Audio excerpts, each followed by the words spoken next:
Slinging seeds, sliding on into home, throwing heat, buddy, we're going, gone. If you gotta go down, you gotta go down, swinging, slinging seeds.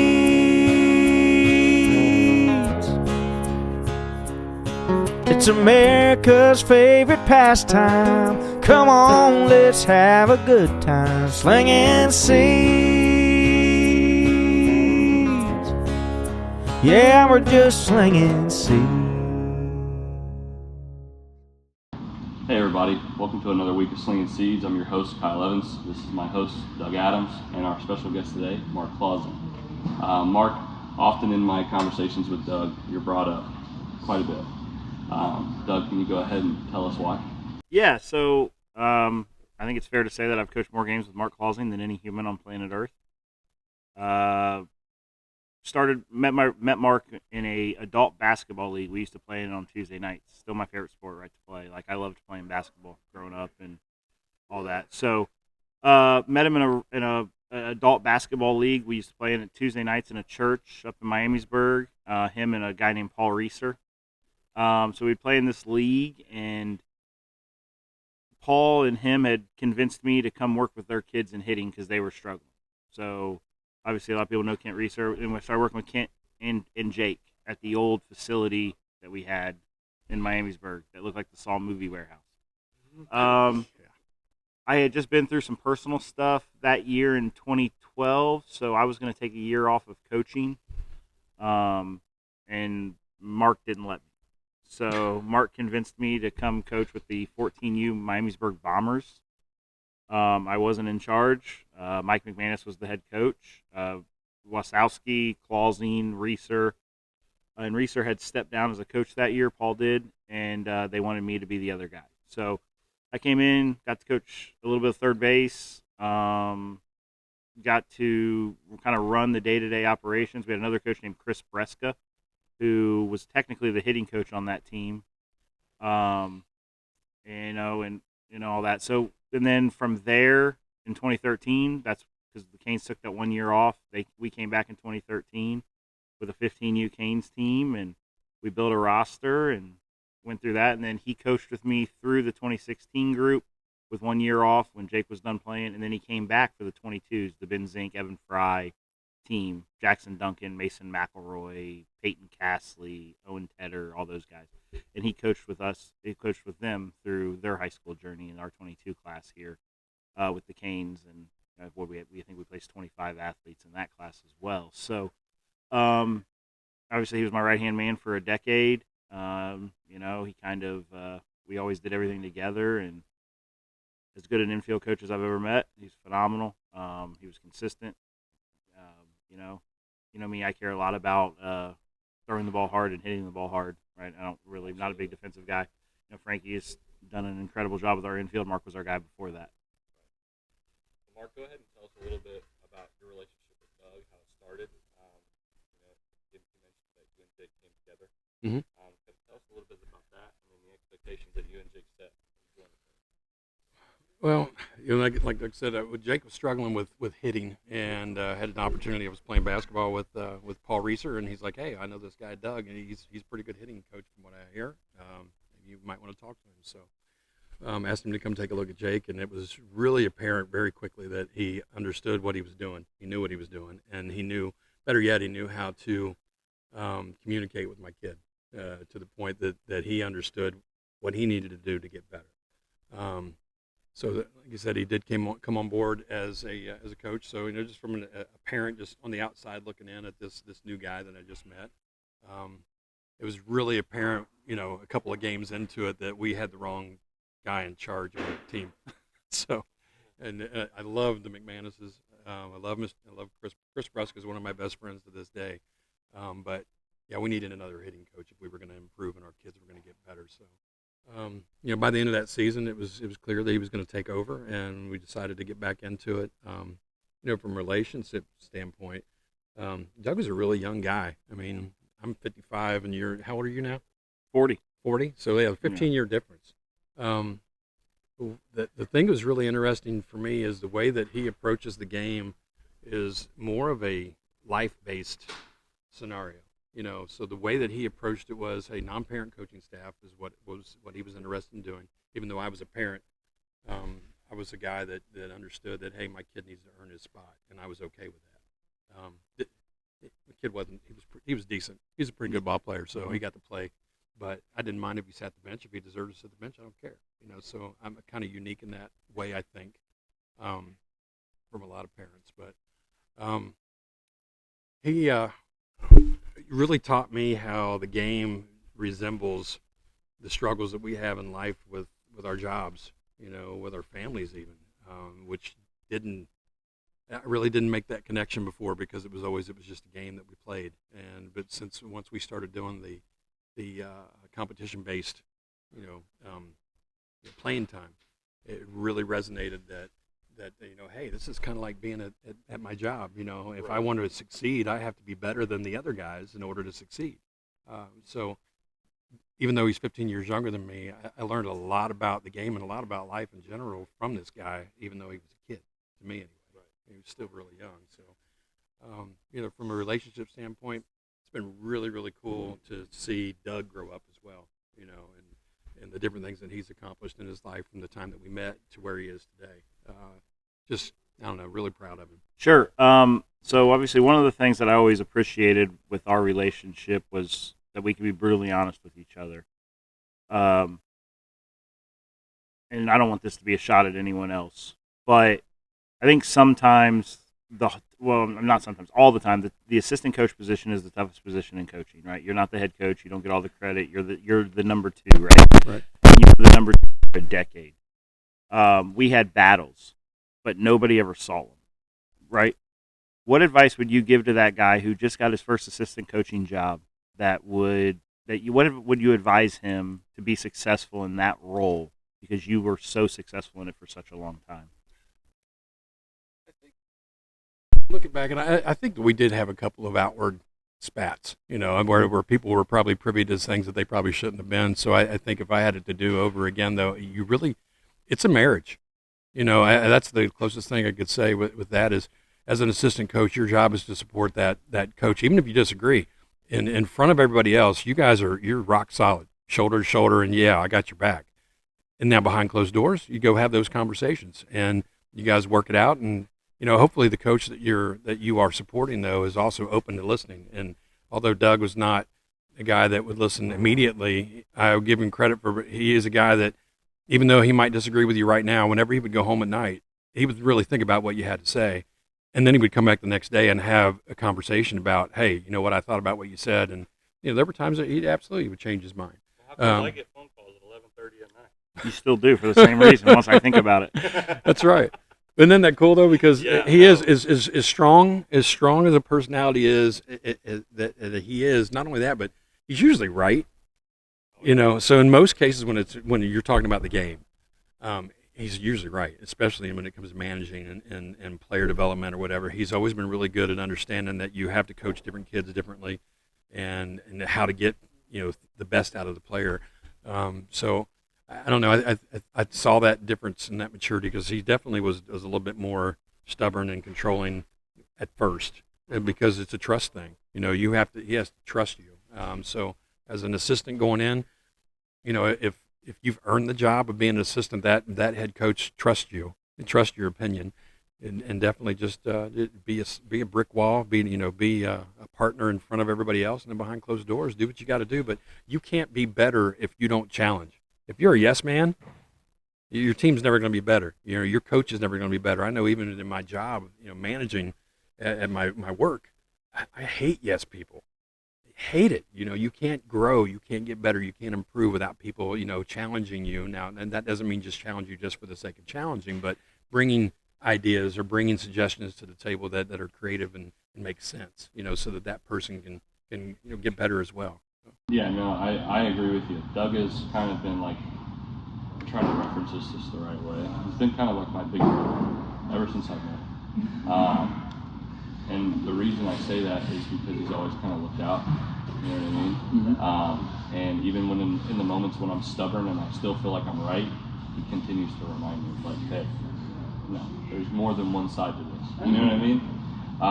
And then with what you said as an assistant coach, I'm an assistant coach currently as well. I'm a hitting coach at Fairmont, and I agree with you wholeheartedly. Matt Adams, he's our head coach. We butt heads every once in a while, but I know that I get on his nerves with the amount of stuff that I bring to Fairmont, and I'm like, hey, can we do this? And he's like, yeah, but we have this, and this. Yeah. So I definitely understand. Doug, can you tell us a little bit about what Mark meant to to your teams that you coached with him, and what he's done? I mean, with Ben being on the podcast recently, he said he gives you the credit for him being able to catch a fly ball. He still does. And he's still to this day, yeah. And then we even talked about it a little bit before we started. But yeah, tell us a little bit about what Mark meant to the program. Well, the truth is the program dies if not for Mark Clausen, because I was done in 2012. He's the only reason I kept coaching.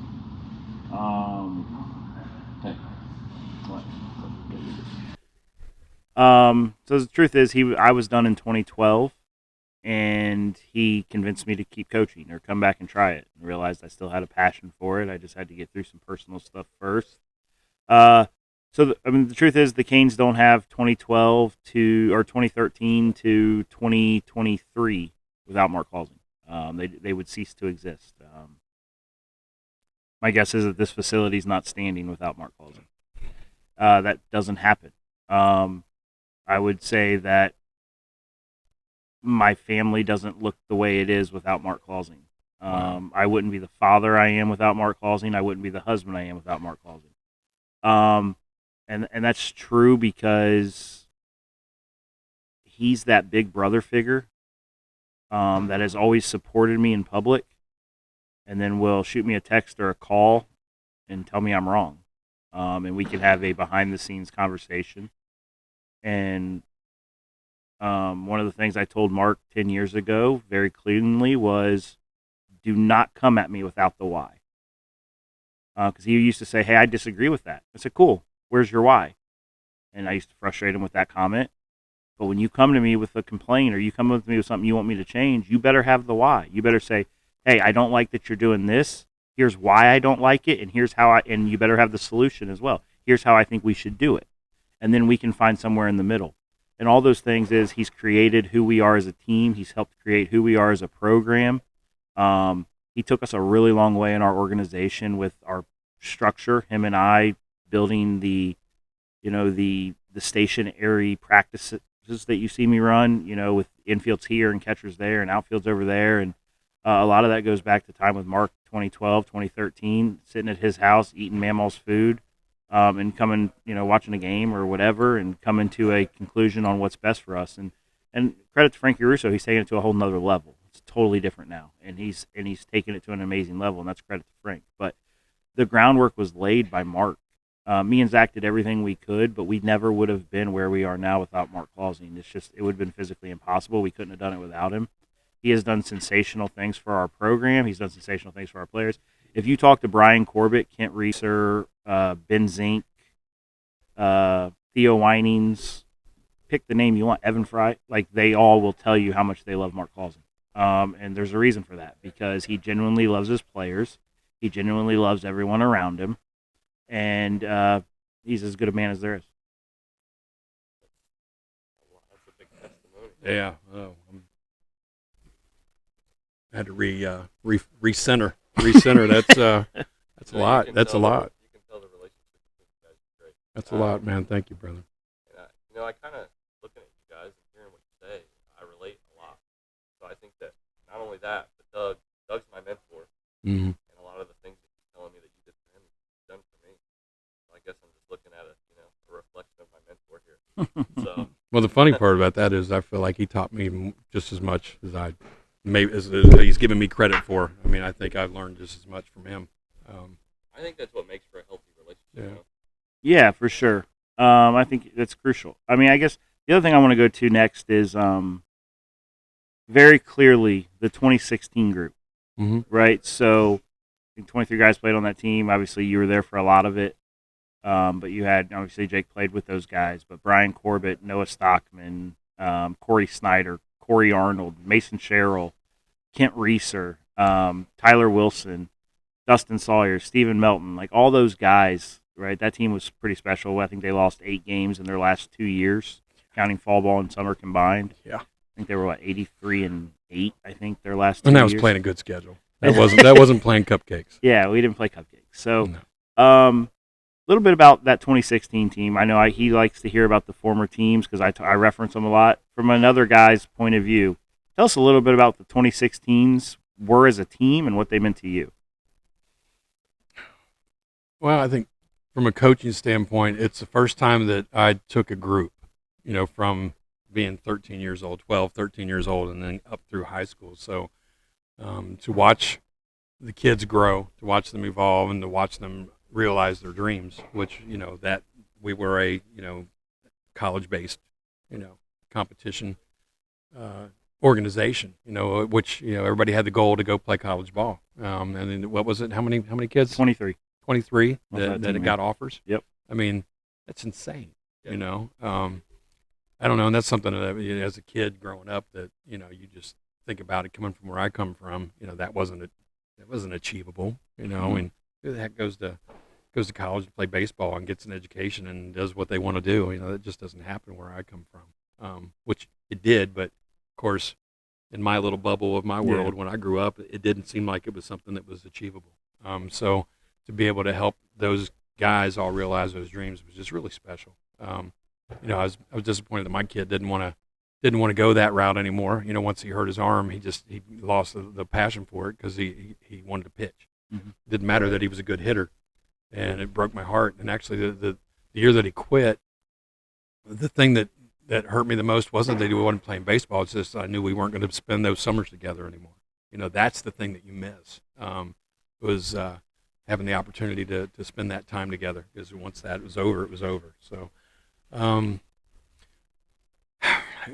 you really just, from a team perspective, it really just was about those families. The summer family, you talk about that, and that's exactly what it is. I think as far as I've retired from coaching, it's been, 2 summers now that I haven't coached? Yep. And when you ask, hey, you miss it? I'm like, I don't miss a lot about the game, but I do miss, the camaraderie with the kids and those families that were important, that left impressions and that you spent so much time with, So that's probably the biggest part of it. I don't know what else you're looking for with that. Yeah. No, I mean that's great because I also I think that's relatable. The relationship that we built with these boys is special. It truly is. I was. Did they go to the Did he go to WWBA with you? In 2020 and 2021, and with Zink's group. Yeah. So you want to get into that? Yeah. So I guess the next thing is obviously you were with me from 12 to 18 with the 2022s, mm-hmm. right? So that was the Ben Zink, Theo Winings, EJ Davis, Carson Taylor, et cetera, et cetera, et cetera. Evan Fry, Mason McElroy, all those guys. A lot of guys still playing at the high level. Brady Davis, that. Yeah, those guys were good. Pierce Bowerly, who's at Eastern Illinois now. Absolute monster.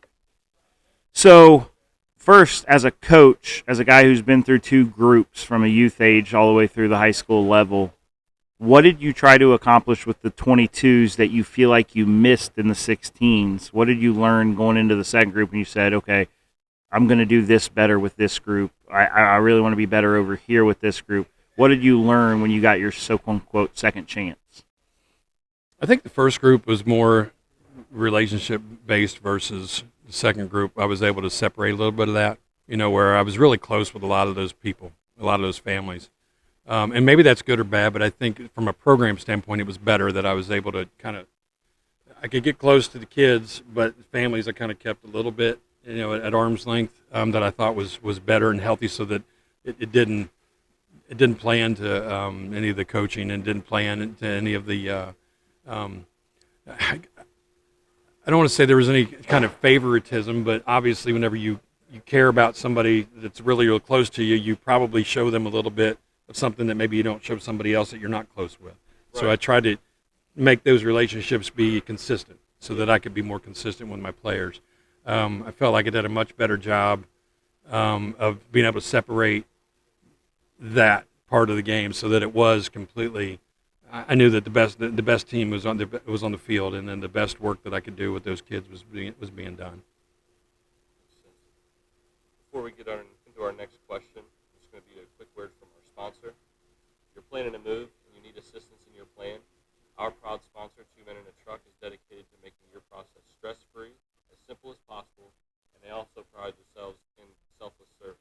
So if you need help with your move, go ahead and contact 2 Men in a Truck today. Yeah, so I guess the follow-up with that would be with, how does it feel to you? Obviously, Brian Corbett, Kent Reeser, Corey Arnold, Ben Zink's now done it, Naaman Anderkin coaching our program. How does it feel when you see those guys come back and now they're coaching teams too? It's crazy. It's crazy to see what Brian's done. Something else with Brian. So years ago, my stepdaughter, whenever she decided she wanted to get married, she had me get my officiate's license so I could officiate her wedding. And I had the honor of being asked by Brian Corbett to officiate his wedding. You talk about a what? Are you kidding me moment? What a incredible!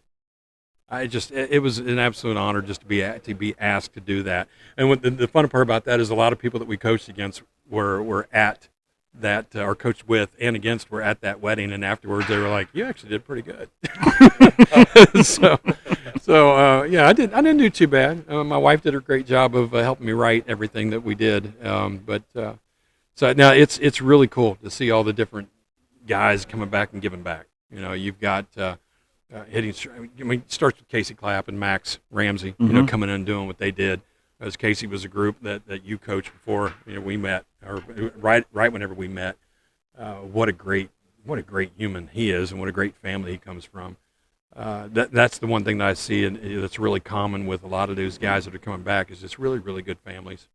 And not all of them. Some of them come from different backgrounds and all that good stuff, but the common thread is wanting to help and wanting to be part of that, and understanding, and I guess being appreciative of what they got from you, I guess, and what they got from me as well. So that's really cool.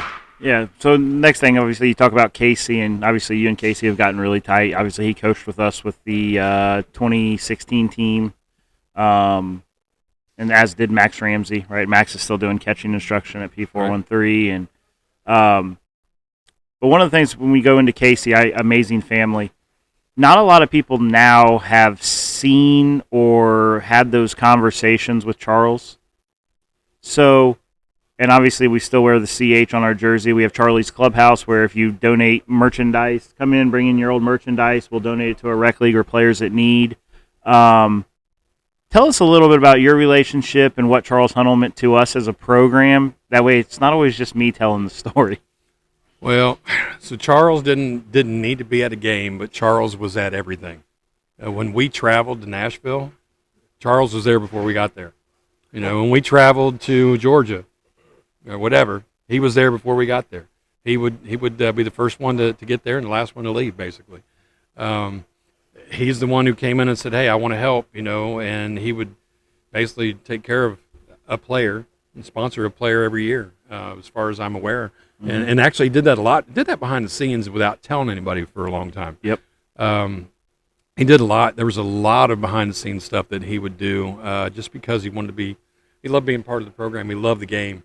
I think he really appreciated the way Doug did things. That was, what a great guy. It was an absolute privilege to get the opportunity to know him, and his family, his whole family, everybody. They're just such really nice people. So they've been a huge part of our program.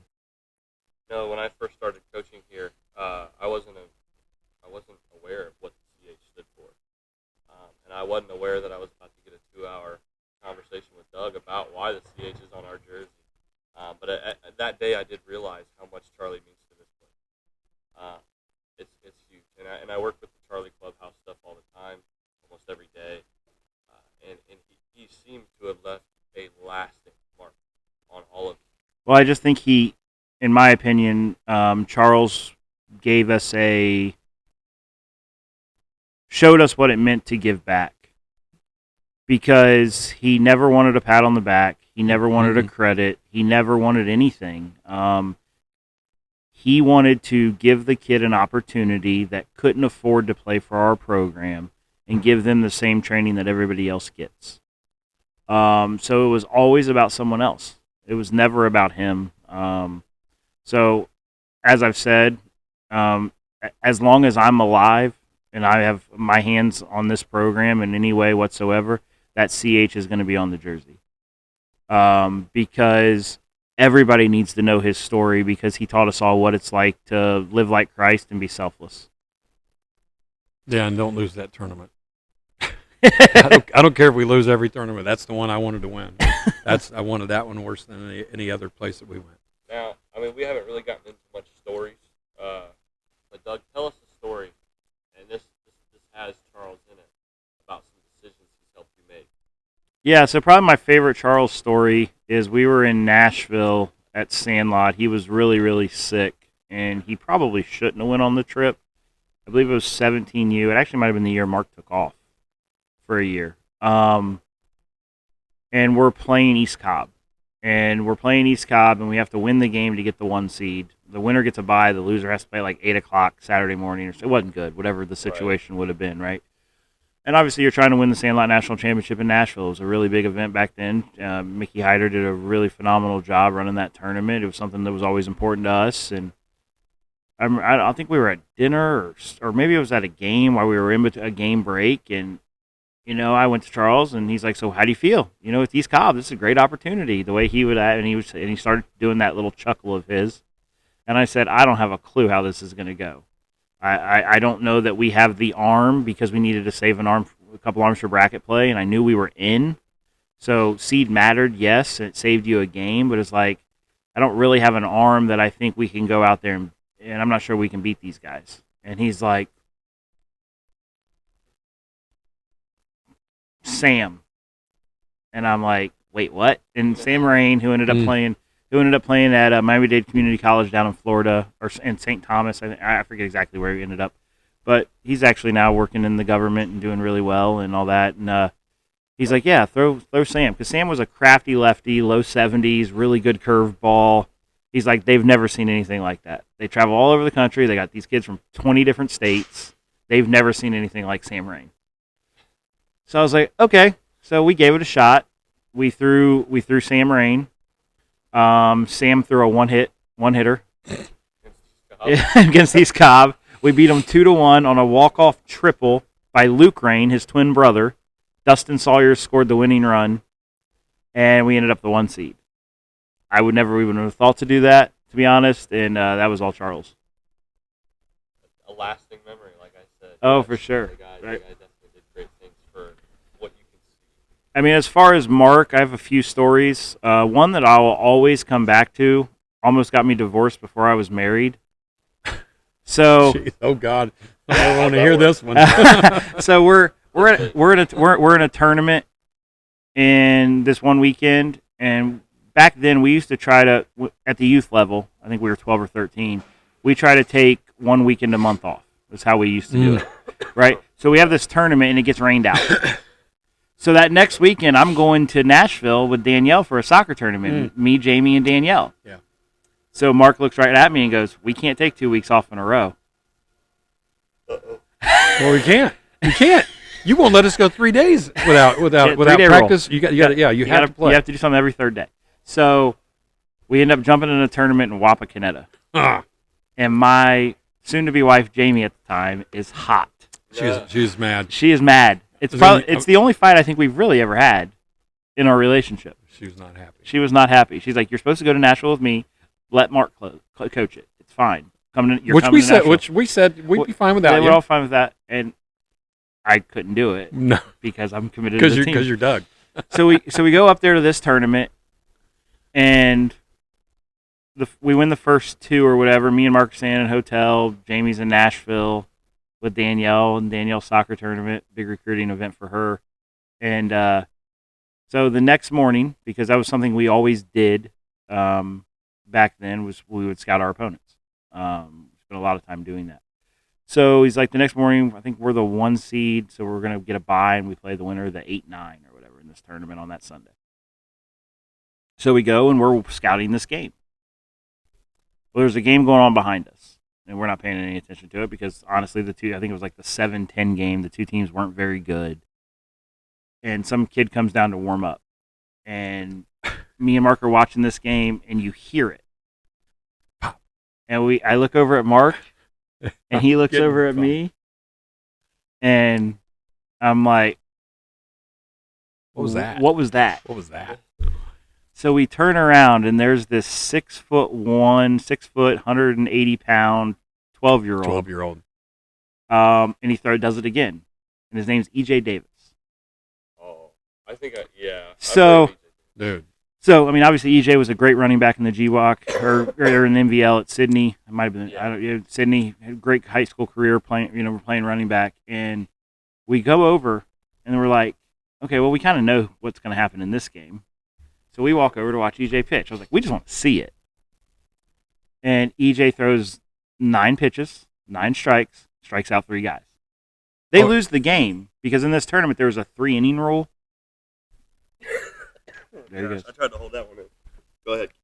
That's fine. I'll wait till you get back.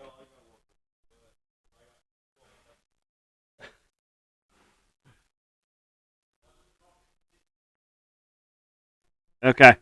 So they have a 3-inning rule in this tournament, and you can only throw 9 outs, but you can throw every game for 9 outs, right? Which is insane. But so he comes in, he throws 9 outs, gets 9 strikeouts, and we go to Arby's for lunch. And it's me and Mark, and we're coaching with Casey Clapp. And Casey says, "So how was the game?" And Casey showed up later. Casey showed up later because he didn't see it. He wasn't scouting, so he was just coming for our game. Yeah, so Casey didn't see it. So we go to Arby's for lunch before our game, and Casey's like, "So how was the game?" And we're all laughing. Smiling just like this. Yeah, just like I am right now because it was incredible. And I was like, "Well, the game was fine, but we saw this 12-year-old, and he might be one of the best 12-year-olds I've ever seen." And Casey goes, "Well, where's he from?" I was like, "Well, he plays for this Sydney Rec All-Star team. Dad says he's interested in playing select, but they just didn't know how to get into it." And that team wasn't gonna have a team, so it's not like we were taking him from a team that was a select team. You know what I mean? No, right. And they just entered the tournament for fun. So we're like, well, let's go back and see him, whatever. So we go back and see him again, and it's the same thing, right? He's amazing. And then there's this lefty who plays first base who had a couple of hits. I'm like, and actually, I'll give it to Mark. Mark's the guy that called him out.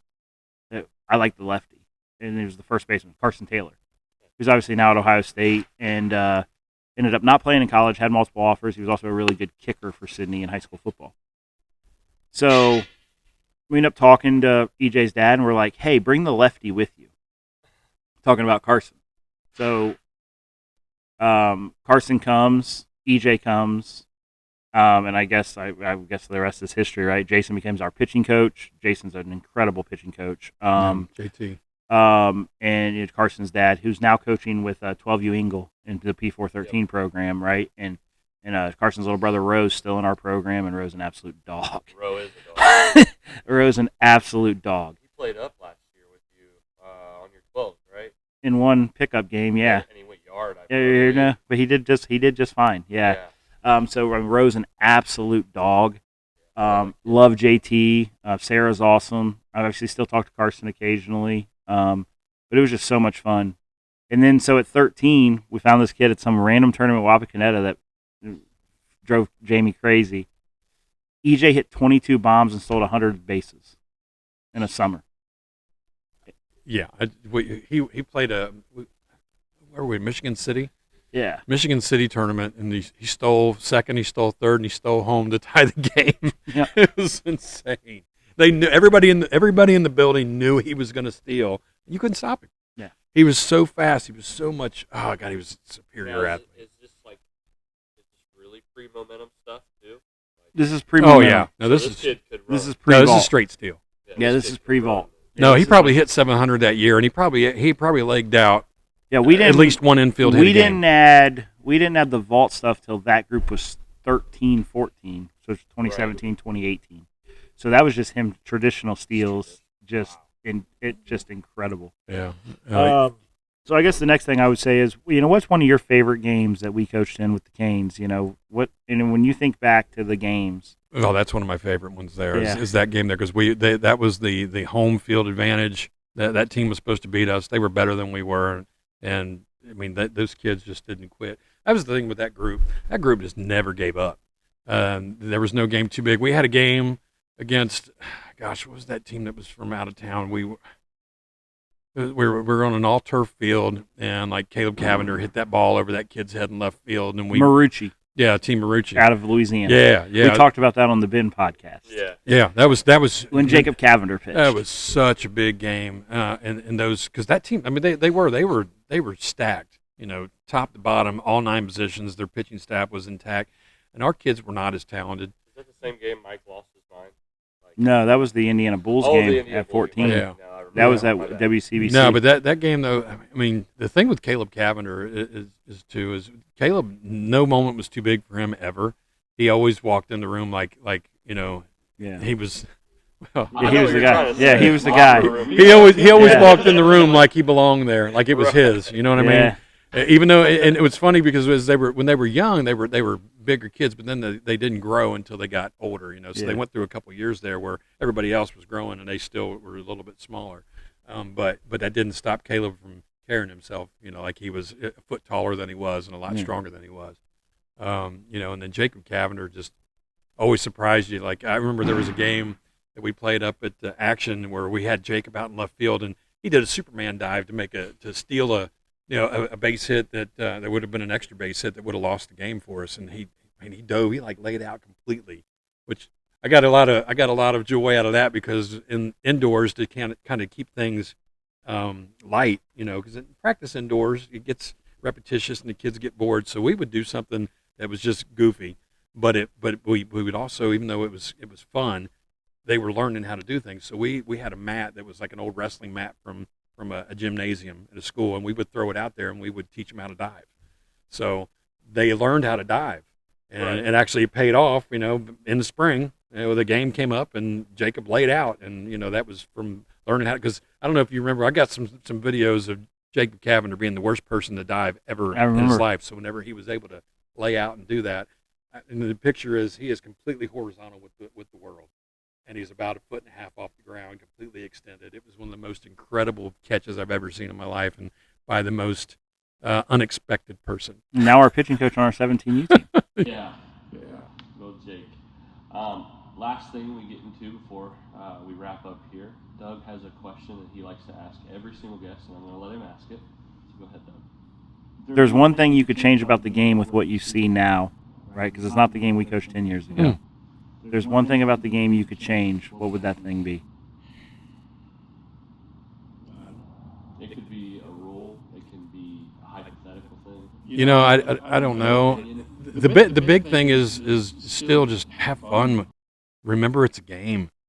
But that applies to everything that you're doing. I think as you get older and if you decide that this isn't.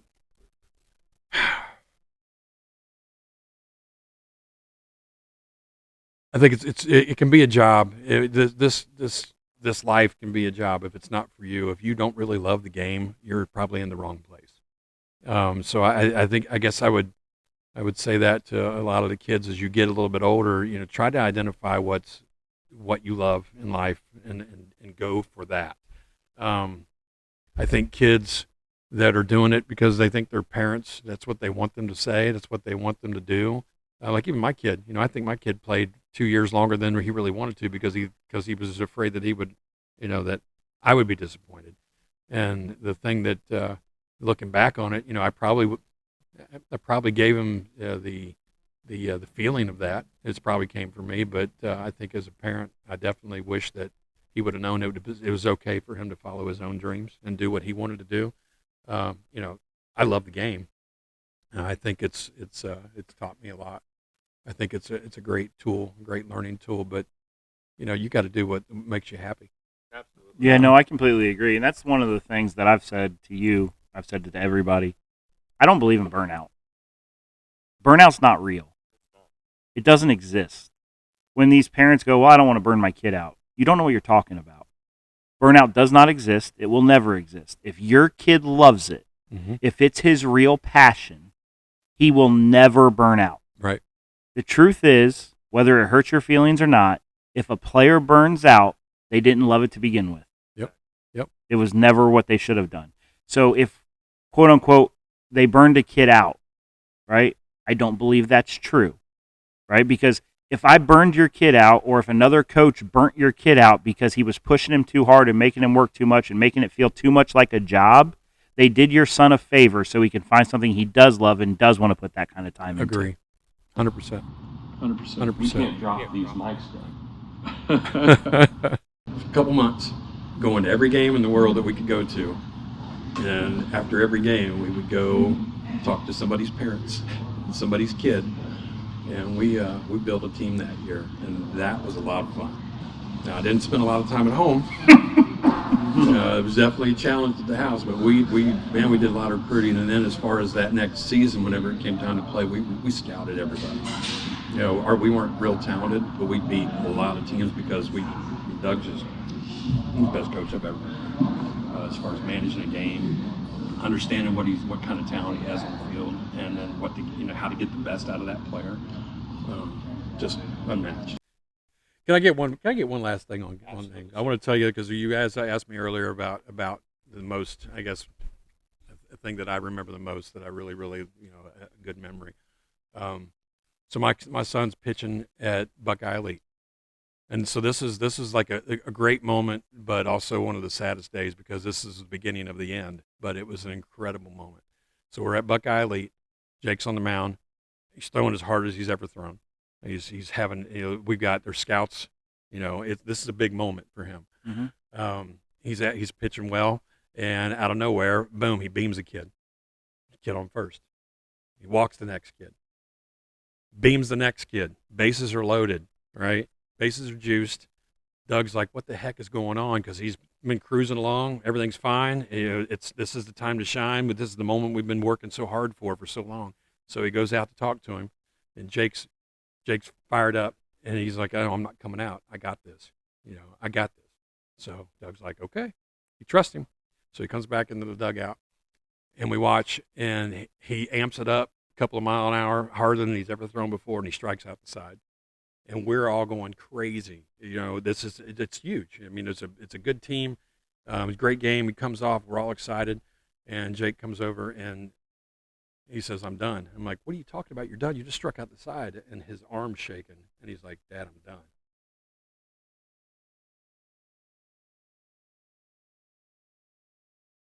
I just remember that like it was yesterday. But I was so proud of him to want to stick in there and want to fight for his teammates. But then to understand. Too, you know what I mean? That's like a last time term of defiance right there. Yeah. So whenever he came out then too, I mean, we didn't. It was kind of unbelievable, because like, what are you talking about? You just threw 80 miles an hour for the first time in your life. And he's like, yeah, I know. I just, darn. Sorry about that. Hey, you're all right. But he ended up rehabbing and coming back, trying to come back, and then that's the last moment. I mean, he came back and tried to pitch as a freshman, did some stuff, but once he couldn't do that anymore, he just didn't. He lost the love of the game. Which was so cool. We had tournaments like against Northmont, where we had that one kid that just hit bombs off everybody, and you're like, yeah, I'm not throwing him anything but off speed. All change-ups or knuckleballs.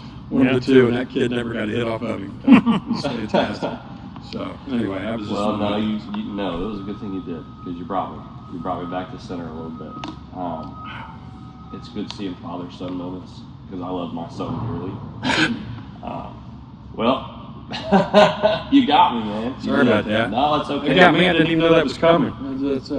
Sometimes it happens, but that's all the time we have today. Mark, I just wanted to express how much we really appreciate you coming in today. You helped us out a ton. I'm sure Doug wants to go ahead and tell you how much he's... Yeah, he knows how I feel about it. Yeah, I got it. No, I mean, this is... We're going to hug off camera here in a minute. Yeah, we are. Holy Trinity, too. I'm just kidding. Right. No, but it was probably a podcast I didn't expect, because I don't think our viewers know, but today's the first day I've ever met you. And I think this was the most organic and humble way to meet somebody, is learning about their life before them. And now I'm glad that I get to have some time with you in the future. If you guys want to see more stuff like this, just make sure you follow us on Spotify, Apple, and YouTube. And to see our updates, we're on Facebook, Instagram, and Twitter. All right, boys. We're good. Appreciate you. It's America's favorite pastime. Come on, let's have a good time. Slinging seeds. Yeah, we're just slinging seeds.